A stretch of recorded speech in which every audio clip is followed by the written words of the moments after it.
Welcome to the Hybrid Real Estate Professional Podcast, where we dive deep into the intersection of career, family, and finances. Learn the mindsets, tips, and strategies to help you on your personal journey to build a life of abundance and purpose for you and your family. Now here's your host, Aaron Amin. Welcome back to another episode of the Hybrid Real Estate Professional Podcast. Today I'm joined by entrepreneur and real estate investor, Grace Gudenkauf. Grace founded a community for women investing in real estate called WIIRE and built an impressive portfolio of single-family and multifamily rentals over the last several years. She is also now officially a BiggerPockets published author, with her book, The Self-Managing Landlord, coming out this May. I've been extremely impressed by everything I've seen from Grace, and I know you'll learn a lot from our conversation. Let's get into it. All right, welcome to the Hybrid Real Estate Professional Podcast. Today I have a special guest, Grace Gudenkauf. I've been very impressed by Grace, following her journey for a little while now. She owns about 25, probably a little more now, rentals, and she self-manages all of them. As a matter of fact, I get to congratulate you on air for publishing your first BiggerPockets book on self-managing. Grace, you also run a community for women investors. And yeah, again, just very multifaceted entrepreneur and investor. And I'm excited to have you on the show. Can you just introduce yourself a bit to the audience in your own words? Of course. Yeah, my name's Grace Gudenkauf. I'm impressed you pronounced it right. Thanks for having me. I live in Tucson, Arizona, and my whole portfolio and my team is all the way back in my hometown in eastern Iowa, although that is new as of about a year ago. So I started off as a very scrappy investor doing everything myself. And in the last year and a half, I've really figured out how to be more hands-off and build a team. So that's been really exciting, and it's helped with not only my real estate business, but with WIIRE as well. Awesome. So maybe give us a little chronology here. So you started investing. When did you build the community? When did you get into all the writing and content? Would love to just hear how the journey's evolved. Of course. I graduated college in 2020, and that next winter I did my first project. So I really got started in 2021, early 2021 with my significant other, Brant. And I did one project and I was like, okay, I've always known I'd own my own business, so maybe this is the real deal here. So we went crazy and tried to do a bunch of stuff, all DIY. And about 6 months later, I quit my job, which at the time was definitely crazy, but it worked out. And I think I just had a little bit of, I don't want to say false confidence because it did work out, but it did. And at the same time as I first started investing, one of my goals for the year for 2021 was to start a meetup online. Because I was like, I don't know anybody. I don't know anybody to talk to. I don't know anybody to bounce ideas off, but I am meeting all these really cool people on Instagram. So I put it out into the world. I was like, if 5 people show up, I'll be pretty pumped. Like 30 women showed up. The first speaker I had was a gal named Amelia, who was also from my area, and I met online. And after it, I was like, that was so much fun. We should make this a monthly thing. I cannot believe people showed up and had fun. And that was the foundation of WIIRE. So I really started both at the same time, but I didn't start WIIRE from a place of, I'm going to coach and preach to all these people what I'm doing. It was, I want a community, so I'm going to build it for myself. And then that's 3 years ago. About 6 months ago, we started writing our BP book, and now it's already coming out. That's a little bit of the behind the scenes of the timeline. That's awesome. Yeah, I think the best communities are usually started out of an actual authentic desire to connect, not necessarily, hey, I want to scale this to 1,000 people paying a bunch of money. When you start from that place of authenticity, then people are attracted to that, right? And like you said, your initial expectation was just, hey, I'd love to meet a couple people, maybe organize a kind of hangout. And it turned into something that has scaled into what seems like now, correct me if I'm wrong, but is this more or less at least a part-time, if not a almost full-time job running that? Absolutely. We're hiring our first full-time person. So it's definitely a business, which when we first started, I never would have thought I'd make money from it. I just wanted to find friends.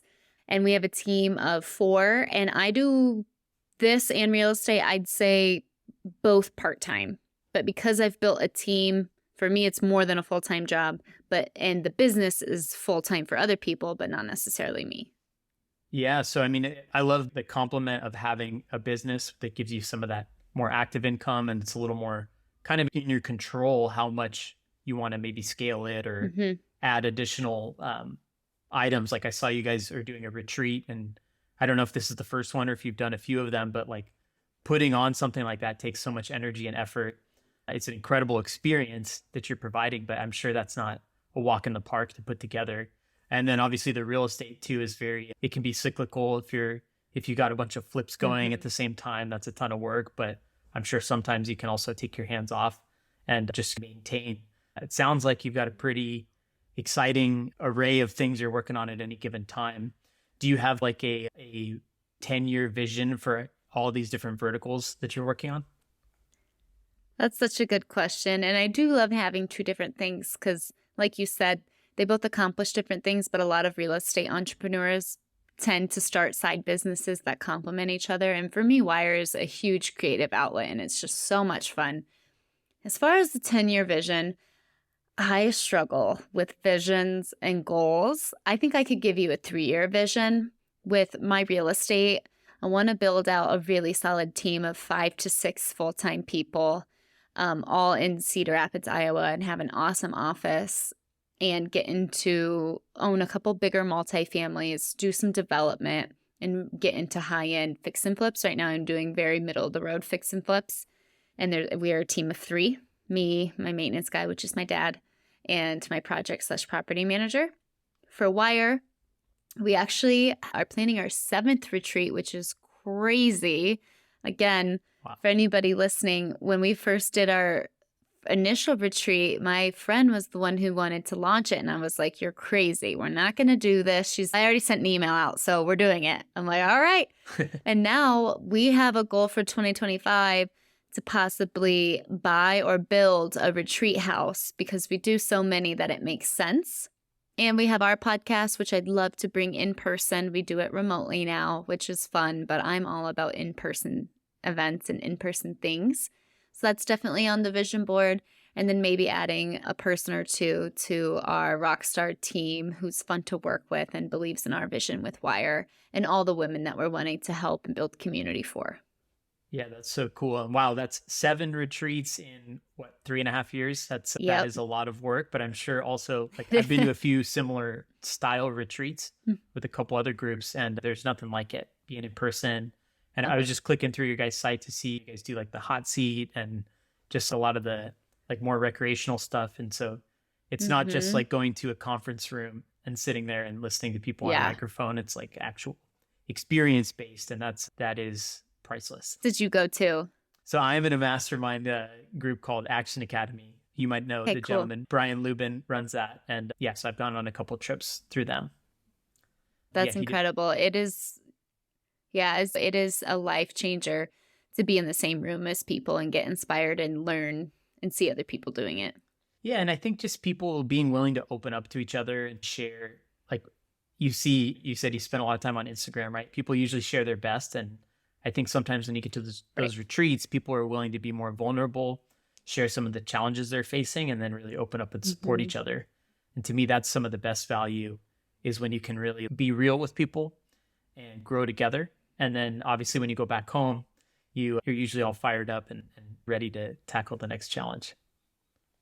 If anything, sometimes it's hard to come home because the other people around you might not be feeling that same fire or that same spark. But that's great that you've created that community. And I encourage a lot of the people that listen to the show and a lot of the people that I've worked with are women who have told me that they are interested in finding similar communities where they can connect with other women. And I've definitely referred people out your way, and I hope people continue to check it out. Thank you. We appreciate that. Yeah. So do you see a point at which you're going to have to decide which one of these two avenues to pursue, or are you building your life so that you can run them in tandem?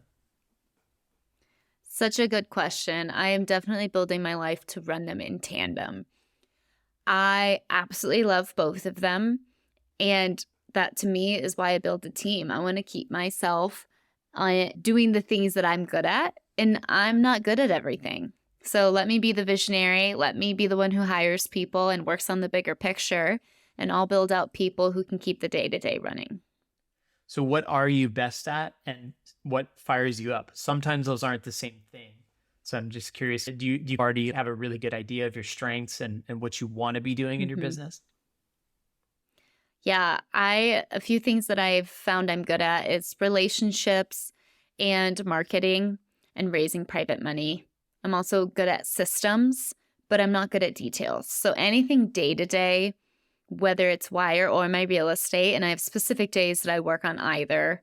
So on Tuesdays, that's my real estate day. Wednesdays is WIIRE, and then the other few days go back and forth in between. But I know I can't be in the day to day because I'm going to mess it up. I'm going to miss the details. But what I can do is give an awesome big picture, inspiring thought about how to do something or do something new. And I can make the processes to get us there. So I am naturally a very disorganized person. So I have to run really tight systems and processes with templates and structured organization to keep myself on track. Otherwise, I'll be a whole big whirlwind. I can relate more than I could possibly explain, but it's such an important nuance, the difference between systems and being detail oriented on the day-to-day level. Because we self-manage a few of our properties that are all remote, and definitely I can create those systems and structures and triggers and SOPs, and I'm a process oriented person. But when it comes to if I had to be the one actually executing on the ground, I don't think I'd be the right person for that. So that's a really important nuance you called out. And I would love to hear, so you said at the very beginning, you were really DIY, really scrappy. I think you guys even did a rehab, right, on your first house. Mhm. And so now you've evolved and you have a team, including some family members and just some core people on the ground there. So at what point, first of all, did you like the DIY stuff? And second, at what point did you feel comfortable adding team members? Mm. I really wanted to like the DIY stuff. And I went through about 6 months where I was like, I'm going to be like Belen the Builder. I don't know if you follow her, but she's incredible. I'm going to know how to do everything. I'm going to be this badass girl who knows how to do everything. Quickly, I realized I'm not good at any of that stuff. I can paint, I can refinish a hardwood if I have to, but it's not going to look that great. So I did DIY for, I'd say, 6 months. And then I really let my partner Brant take it over. And then 2 years in, we moved to Tucson, Arizona. And a part of that was because I really wanted to get away from the DIY. Not only does DIY to me include the rehab, I was cleaning, I was going to tenants' places, dropping things off, picking things up, just doing all the running around that I didn't want to do. And that kept me from being able to work on my business and get the next deal or the next lender or the next flip. So 2 to 2.5 years in, I hired somebody for 10 hours a week at $20 an hour to help me with property management. She coordinated with all the tenants, did all the lease signings, everything that you could do online. And then she did that for about a year. And then we parted ways. She was getting married. She had a full-time job. She was not going to do this forever. She was incredible. But I flipped that into a full-time project and property management person who has now been with me for about 6 months. He's incredible. And he does about 30 hours a week of project management. We have 6 flips going on right now, which is crazy. And then 10 hours a week of property management. So does he do the same thing that the previous employee was doing with those 10 hours? And then now you have enough flips going that you can justify the extra 20? Exactly. I did more flips to pay for him and make more money because I knew I can make the systems for how to run these flips, but you cannot trust me to do the day-to-day. You don't want me to be the project manager. So let me hire someone who's going to be great at it. I'll give him the guidelines, and then I'll pay for him my property management and put more profit for the business. Yeah, so that's interesting. So you don't actually, you call him a property manager / project manager, but you're not doing the traditional, like, here's 10% of rent and they have a plus, like a traditional property manager. Instead, he's an employee of yours and you pay him based on those hours. Is that right? Yep, he's a W-2 employee, and I do give him a bonus. If we go above 15% ROI on our flips, I'll give him a bonus. That's very And that's cool. because I want to incentivize him. He's salary.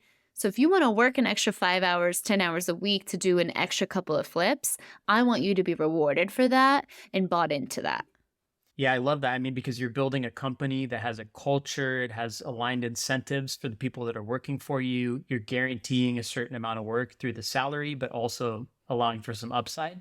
It's better than, I imagine, just based on the fact that you wrote a book on self-management and that you've taken this path, that maybe you have an opinion about traditional property management and the model that is. But I myself, I have a love-hate relationship with kind of the overall property management profession. I've had some really bad ones. And I've had I a think we couple all do. ones. We all have that love hate. Yeah. Yeah. And I have yet to find one that I'm in love with that just handles everything exactly perfectly and that where I feel like the incentives are really aligned. And there's also a bit of, my opinion is you can't necessarily depend on people being around for 20, 30 years. And if you're a buy and hold investor and you want to own these things for decades and you become too dependent on one person and you don't know how to do it yourself, that's in and of itself a risk, right? And so I love just your perspective on why you chose to go this route and maybe any experiences you had with exploring traditional property management that didn't maybe work out the way you thought you wanted it to. So many things to dig in there. I agree that it's risky to rely on a property manager or to even rely on yourself. And that's where building a team comes in. So things can keep getting done when you're out of office or out of service for a few days. And so that you also want the systems and processes. So if somebody does go their own way, you can easily replace them and plug somebody else in. I don't ever want to rely on one person or one way to do something. I want to be dynamic so that I can still enjoy my life and know that things are going to get taken care of when I'm not there. And if somebody in the team does have to move on, I can still make sure that everything is happening. But I self-managed to start because I didn't really ever consider anything else. I figured I can do it myself. And if you're only cash flowing $200-300 for a long-term rental, when you pay 10% of the entire rent amount, that might be $100 to $150 of that $200-300. So your cash flow might cut down to a third of what you initially thought. So I was like, oh, I'll self-manage. It can't be that hard. About a year in, I'm like, okay, I've got about 15 properties. I need to hire this out. That's what everybody says. You need to hire out a property management company if you want to scale and be a true business owner. I went on Google, typed in property management companies, and not a single one had more than 2 stars out of 5 on Google. And I was like, what the heck? Then I bought an 8-unit that was managed by the quote unquote best company in town. And just upon purchasing it, there was so much value add in the mismanagement of it that I saw with my own eyeballs. Broken down cars in the parking lot, under market rent, pet rent not being charged, all these different things. I'm like, wait, if they're the professionals, how on earth am I going to hire them to do it? So I wanted to remain with the most amount of cash flow possible. So I was like, I'm just going to pay somebody to do all this little stuff. I'll take care of the big picture. When that went great for a year, I'm like, you know what? I'm going to build an actual team and an actual business because I know I can do this way better than anybody else. And another benefit of that is we've also decided on our flips to completely stop working with general contractors because we found that my project manager is 10 times better than anybody else. And that's what a GC is. Essentially, they're a project manager for all the subs. So that saved us in and of itself, probably my project manager's salary of just cutting out the GC and keeping it in-house. So that has been my whole philosophy is if you have the right systems and processes and team, you can do it way better than a giant PM company who has to have 400 properties to make their margins and be able to afford their team, and you're not a priority and they don't care. They're not bought into your vision. Yeah, that last part is really important too, because you might hire a property manager at the perfect time where they have a good balance between the number of employees they have and the number of units they manage, but they're always going to keep trying to grow because it's such a tight, small margin business for them that it relies on having 1,000 units. And once they hit a certain point, they either become too busy or they have to hire more people, which means they have to go find more units. Mm-hmm. And it's just this endless game. And you don't necessarily want to be you don't want to have 10 units out of their 1,000 and become an afterthought, especially if you're living across the country and you're not, right there to see how things are being managed. So I heard you on a different show and you were talking about being singular and mastering one market versus spreading out. And I'll admit, I own property in Nevada, Washington, and Iowa. And part of that was by circumstance. We lived in Nevada and Washington.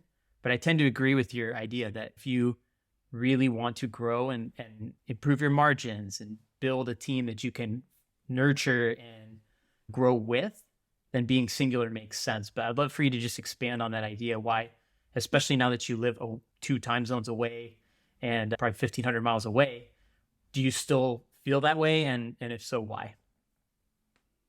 Yeah, I think there's a difference between being a real estate investor and being a business owner. A real estate investor might have property all over. That doesn't mean you necessarily run a business. I want a business that's in Cedar Rapids, Iowa, and is the best at this business. I just really started flipping only probably 6 months ago, and I've already started to realize there's not really a lot of people in my area who are focusing really only on this area and being really good at it. I'm in a small town. The bar is not that high, so I can go in and I don't want to say the best, but be one of the best options for people looking to sell their home or rent or buy a newly renovated home.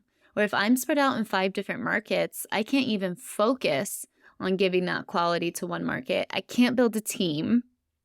And I just have so much intrinsic knowledge from being born and raised there that would be impossible to replicate. Not impossible, but would be really hard to replicate those relationships and that knowledge in another market, that I never really considered moving the market, even though I live in Tucson now, because to me, that's starting another business. I don't want one random rental in Tucson because I'm going to want to self-manage it, but I don't do the management because I have a manager. And I don't want to do the project management, but my project manager is in Iowa. So for me, I might as well just really drill down into what I'm good at, who I know, and who I like to work with, and do more volume there than be spread out everywhere. So with that said, you've built over several years now a solid portfolio there. You have your team, you have your systems. What is your day-to-day role in the real estate side of your business? Are you acquisition? Are you management? What do you actually spend your time on now? And part 2 to that is, could you see yourself removing yourself entirely from that and just checking in on it from time to time and having it run itself? Just yesterday, I realized that the CFO aspect, the financial management aspect, is probably what takes up most of my time. So overseeing, and then also acquisitions. I'd say those are my 2 biggest roles. I do all the acquisition work right now. So buying it, finding it, transaction coordinating, selling it, all of that stuff. And then CFO-wise, that is pulling all my statements, coordinating with my bookkeeper, coordinating with my CPA, my attorney, doing all the reviews, finalizing books, reconciling things. I have a bookkeeper who does that, but still I have to manage that. The banking aspect, it also falls under that. And then the raising private money falls under that. That is definitely my day-to-day. Got it. And a lot of that's attached to the fact that you've also been able to be out publicly building a following and building a network. I'm assuming this book will also put you even further on the map, even though you've already established before that. But do you get a lot of inbound requests like, hey, can you partner with me on this? Or are you interested in this? Are you finding yourself having to fend off certain opportunities too? I do get a lot of requests, but I think you need to know exactly what you're looking for and what you want. And for me, I'm looking for, and I want private money. I'm not looking to partner. And I almost did many different times. And for one reason or another, I didn't. And I look back and I'm like, I'm so glad that didn't happen. It's awesome to have this public platform where people come to me with resources. Obviously, I provide lots of resources to start, but I just really know what my boundaries are at this point, and it's really helpful for the people who do come, and I try to work with the people who I can, and if I can't, point them to resources that might be helpful for them. Totally fair. Let's talk about the book for a little bit. So you are a co-author, and I'd love to hear more about your co-author and how you guys came together for this project, and maybe just tease what's in the book. Yeah. My co-author is the gal I referred to at the beginning of this podcast, Amelia, who I found on Instagram, and I'm like, let's do this meetup. Oh, wait, that was really fun. Let's keep doing it every month. So now we have WIIRE. That's a full-time job for a couple of people, and then we run the day rerun it also. We co-authored it because we did a lot of BP stuff together. We love working together. We just work really well together, and it's fun. And the book was really fun because we split it into a few different parts. We did like setting up your business if you're thinking about rental properties. And that's where I really talk about like, how do you prime yourself with systems and processes, and not even just fluffy duffy, like what actually do you need to write out and physically do to set yourself up? Then the middle part is, how do you self-manage? How do you find tenants and screen them and deal with maintenance and evictions, all of that stuff? And then the third part is really about, once you've mastered that, how do you really run it like a business? How do you get more profitable without buying more properties? Looking at return on equity, looking at bringing things in-house. How do you continue to build your team? Who are the people you need on your team? Should you hire an internal person? And we explore a lot of those, I would say, a little bit more advanced concepts. So no matter the level of where you are, you could pick up this book and skip to where it makes sense for you and get a lot of practical knowledge. So you go beyond just how do you self-manage one or two rental properties, and you get into how can you really turn this into a living, breathing business that you can grow with over the course of however long you want to be in. Yeah. Yeah, I love that. And that's the fun stuff to talk about. Nobody wants to talk about screening and maintenance requests. Let's talk about how to get to that next level. How do you scale? Who do you need on your team? That's the good stuff. Absolutely. So one part of that, though, is that when you're at the very beginning of your journey and you don't have your first rental yet, you want one, you get excited when you hear conversations like the one we're having now, but you have a hard time envisioning the steps between the beginning and when you get to that, hey, I got 10 rentals and I got all these systems set up and teams and everything's humming along. What would you say to someone who is just starting out? I know you did a lot of stuff yourself at first, and I'm sure you learned some lessons the hard way. Everyone does. What would you say to someone if you were starting over right now? What would you tell them to do? I would say find a community and be a sponge.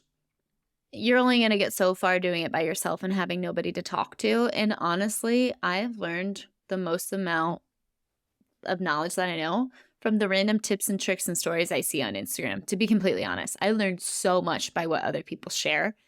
And then I'd also say, don't get caught up in what everybody else is doing. Stay in your own lane, stay focused, be inspired, but don't let social media have a negative impact on you.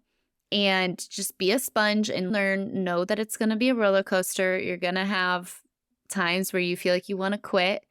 In fact, on my podcast, Amelia and I just did an episode that was called 4 Times We Wanted to Quit. And we went through all the different days that we're like, I'm done. I'm done with real estate. Can't do it anymore. But you pick yourself up and you keep going. So that's what I'd want somebody to know. Yeah. And so you mentioned people don't like to read about tenant screening and all the tactical stuff. But I do think you have to educate yourself on that stuff and then put yourself in an environment where you're around people who will encourage you to keep going even through the tough times. And also, I would argue people who have maybe been through some of those mistakes or those rough patches, and they can help you understand what it looks like on the other side. I think it's an inevitability that, unfortunately, if you invest in real estate long enough and you have enough rentals, you're going to have a bad day. You're going to have many bad days. And it's the fact that people want to completely eliminate that prevents them from even starting. And I think the sooner you can accept that there's going to be bad days, but you're not the first person to go through it, you won't be the last. And there are other people that you can surround yourself with that can share and help you push past that. That's what really makes a difference. And obviously you, by virtue of starting your own community around the same time you started investing, you built that into your system. And that's, correct me if I'm wrong, but I'm sure that has contributed a lot to your success. Absolutely. I would be nowhere without the WIIRE community and without the friends that I've made. And I've heard you talk with WIIRE. So it's clear that you love, it's beyond just real estate for you. It's about businesses. You run a business with WIIRE. You also run a real estate business in addition to investing. We talked about that distinction. So WIIRE started as a real estate investor group. But I think I've heard you mention elsewhere that you want it to become something more, a little more holistic, a little more entrepreneur, all up. Is that right? Yeah, absolutely. We started as just a community with free monthly meetups. Now we do the two big things that I'm super excited about. I'd say three. Our podcast is super fun. Our retreats are fun. And we just started something called CEO Boot Camp.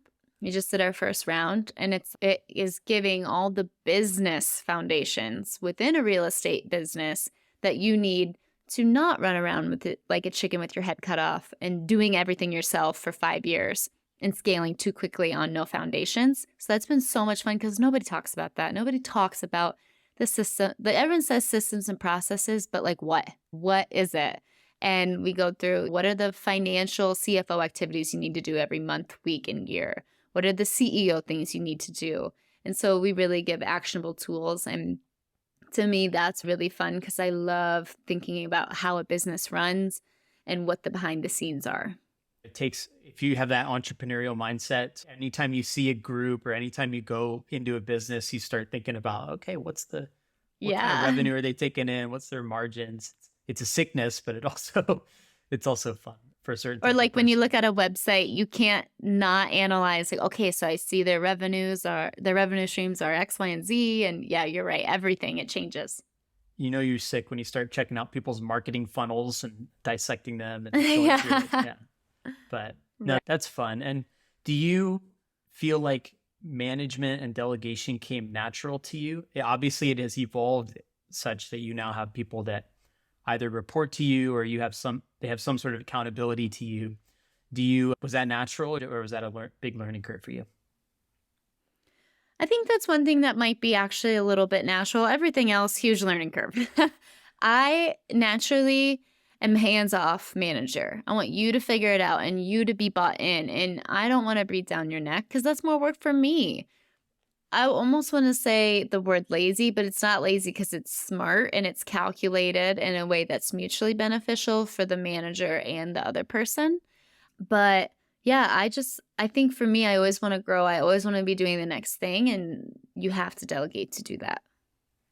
Yeah, and also it's clear based on just how you structure your arrangement with your property manager that like you believe in growing together, and it's not just let me hire someone and just like hope they'll work for me for a year and then I'll move on to the next person. It's you're looking for people who can grow with you and treat them more as partners or really part of your company versus just like a for-hire employee. That's exactly what I say to my project managers. I want you to feel like a partner. Yeah. No, and that's a great way to retain people and also to keep them engaged and all that jazz. Did you get any like business coaching or have you worked with mentors who helped you get this framework set up, or what was your kind of process for that? I did a creative finance mentorship when I first started, but that definitely wasn't anything about business. And then I've never done any business coaches. I love reading. I love listening to podcasts. Like I'm a sponge always. And I think I learn quickly because I like to do quickly and I do lots of pivoting. I always tell new people, like, I'm going to do it this way for probably 3 days. And then on the 4th day, I'm be like, we're going to do it this way. And I think that's a good trait. It's a good trait to learn and evolve quickly. But within WIIRE, we did recently get a business consultant there, but I wouldn't say anything within that crosses over to my real estate stuff. So I would love to have a business coach for my real estate because it's like, it's such a cheat. It's such the elevator instead of the stairs. I love it. It's so much fun. I just haven't really found anybody who I would invest in yet. What would you say would make, so I do some coaching for new investors and I'm sure you know a lot of other people who do coaching. What would you say makes a good coach? And especially for someone that you have 25 plus units now, so you would need someone who's a few years ahead of you, at least in experience for you to feel comfortable with. What do you think makes a good coach, or what would it take for you to feel comfortable working with someone? A good coach is somebody who's still doing it. Don't get into the trap of the people who stop doing the thing and now are only coaching.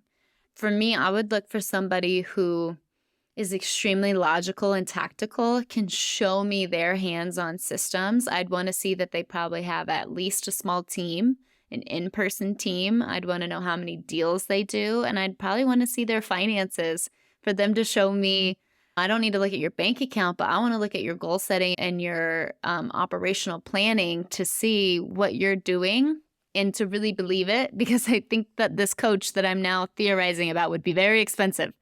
So I would want them to be able to prove to me that they're worth it. And I'd want to be able to know that they're 2-3 years ahead of me and I can replicate what they're doing. Yeah, no, due diligence, critically important. There are a lot of people that can talk, but can they do, right? And beyond that, it's do your due diligence. yeah. Yeah, and if people essentially that are doing something that you want to be doing, and in a perfect world, maybe they've mapped out, you're obviously systems oriented. So if they just wing it and they just get lucky, that's different than someone who's, no, I've found what works. I've mapped it out. I've pinpointed what about my process does get me the results. And I'm now turning around and able to teach that to others. That's my criteria, at least. So you mentioned you are a sponge for information. You read a lot. You listen to a lot of podcasts. Tell us a little bit about your information diet. Oh, I've been a lifelong reader. I love reading, which is why it's so fun that I can now say I'm an author.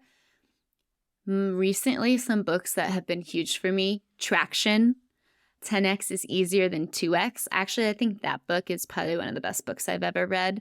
And that one was like a book where I really sat down and I was like, I'm going to focus. I'm going to write out all of these prompts. I'm not just going to skip them and go back later. And it was huge.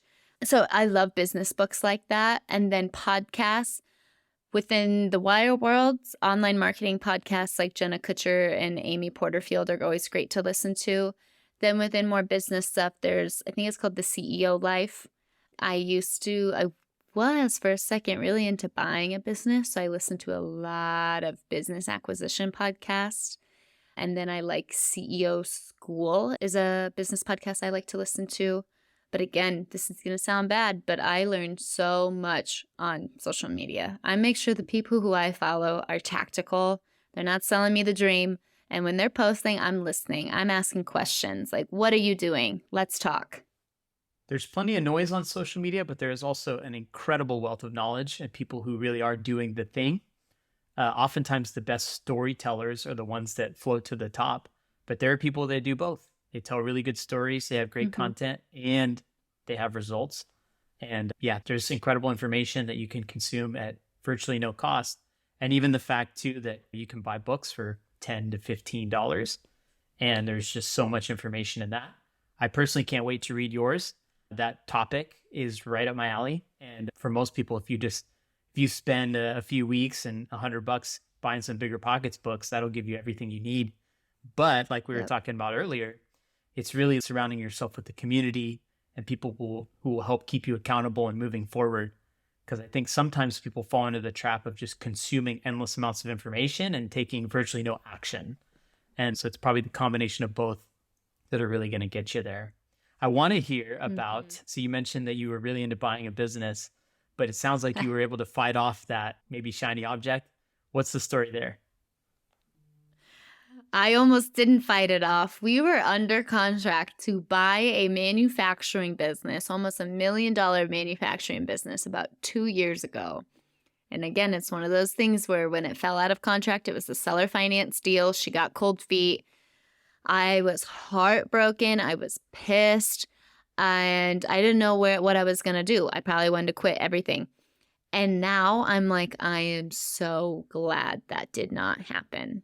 But yeah, I like businesses. I like the processes. So I figured I can probably buy a lot of different mom and pops and add in some marketing, some systems, and some technology and really increase the profit and take that home and then delegate and rebuild the team so I don't have to do anything.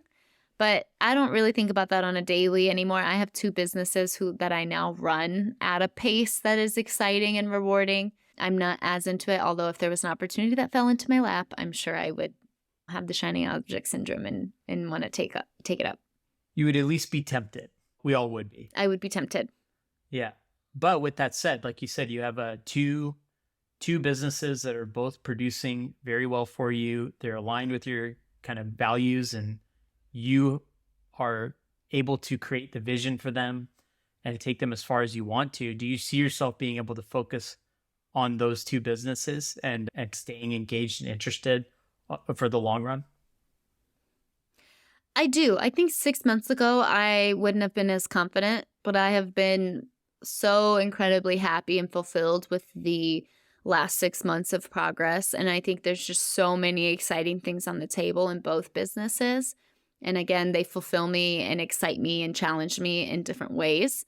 So I'm incredibly happy and excited to build my team for both of them and really stay in that visionary role and the relationships role to continue to have both of them succeed.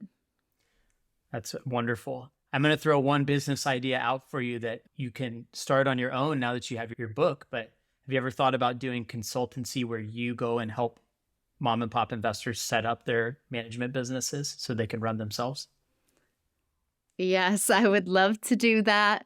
The only thing is that's going back to trading my time for money. And I literally had this conversation today, but that's a little bit about what CEO Bootcamp is. And so now the question is, do we offer a done for you, like you're saying, where we go do it for you instead of teaching within that? So I would love to do that. And I would love to see if I can bridge that under something within WIIRE. Yeah, I love it. See, you have multiple verticals and different ways to maybe you could even empower other people to do that would be passionate about it and just implement your systems. Yeah. So it's from afar, I've been really impressed by what you built. Can't wait to read your book. And I appreciate you coming on the show. In the interest of time, I want to be respectful and get you out of here on time. You have multiple things to plug here. So here, the floor is yours to tell people where they can find you and how they can support you and plug in.